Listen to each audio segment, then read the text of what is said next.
En cette fin d'année, Jean-Marie Bockel, secrétaire d'État à la Justice, a choisi de se rendre à la maison d'arrêt des Hauts-de-Seine pour y rencontrer les agents de l'administration pénitentiaire.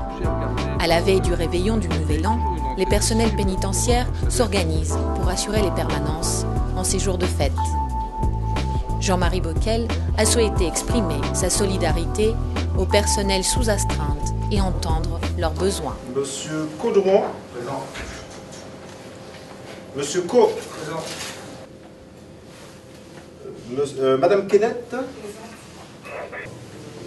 Monsieur Grédange. Présent. Les consignes habituelles, messieurs, dames, le mobilier de la cellule télé, réfrigérateur, matelas ne bouge pas. D'accord, lors des changements de cellule, les détenus, quelles que soient les raisons, ne bougent pas le mobilier.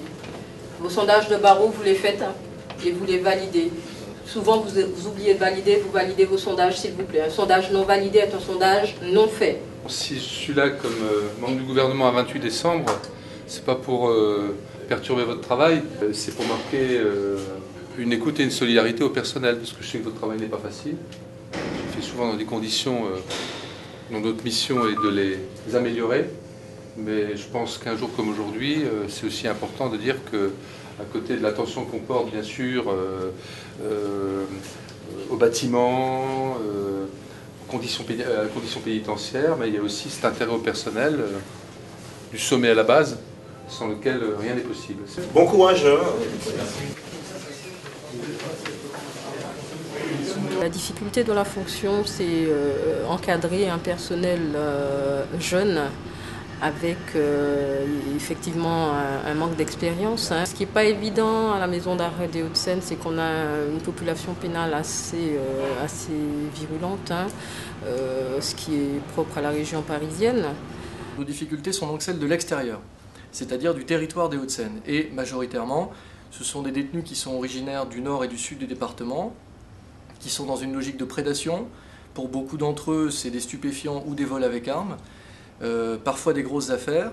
Et donc notre difficulté, c'est d'arriver à composer avec cette population-là, avec des agents qui, eux, majoritairement, viennent de province, du nord, des Antilles, qui ne connaissent pas forcément la grande ville, qui sont déracinés, qui sont souvent très jeunes puisque c'est leur premier poste, et qui donc se retrouvent confrontés à une population pénale qui est dure au sens où elle a une capacité de nuisance et de pression supérieure à ce qu'eux sont capables d'imposer comme autorité. On y arrive parce qu'il y a une méthode, mais ce n'est pas facile pour un surveillant. Accompagné par Claude Darcourt, directeur de l'administration pénitentiaire, le secrétaire d'État à la Justice s'est entretenu avec une partie du personnel de la maison d'arrêt lors d'un déjeuner de travail où il a pu découvrir les rôles et missions de chacun. C'était vraiment l'idée de profiter un peu de cette période des fêtes où la machine continue à fonctionner, pour marquer vis-à-vis des personnels une solidarité, quoi.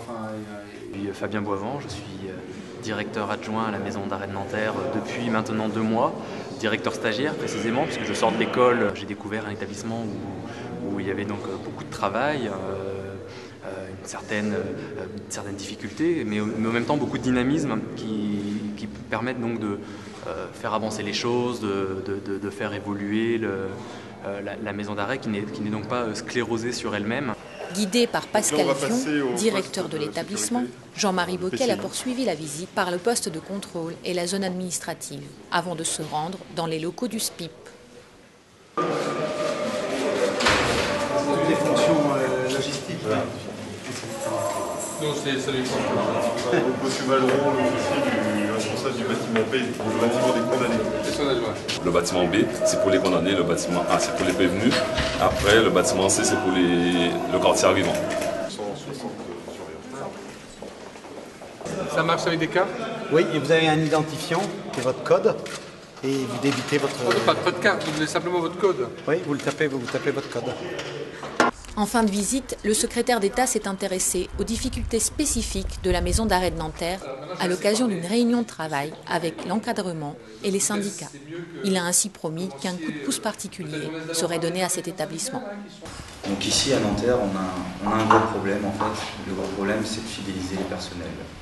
Le 92 en général manque de moyens de logement, manque de moyens qui permet aux agents de rester un peu plus qu'ils le devraient.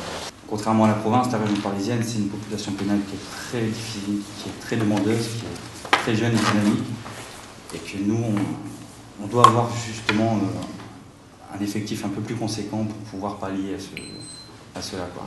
Attirant toujours sur la même corde, au bout d'un moment, c'est fatigant, quoi. Cet établissement mérite peut-être un coup de pouce particulier parce que, sans promettre des choses qu'on ne pourra pas tenir, mais je dis bien un coup de pouce, parce que c'est bien dommage, ce serait bien dommage qu'un établissement qui a fait tous ses efforts, grâce à tous, puisse à un moment donné voir ses efforts cassés, y compris en termes d'état d'esprit, parce qu'à un moment donné, il leur a manqué une ou deux personnes. Donc ça, on l'a compris, notamment sur les effectifs de nuit.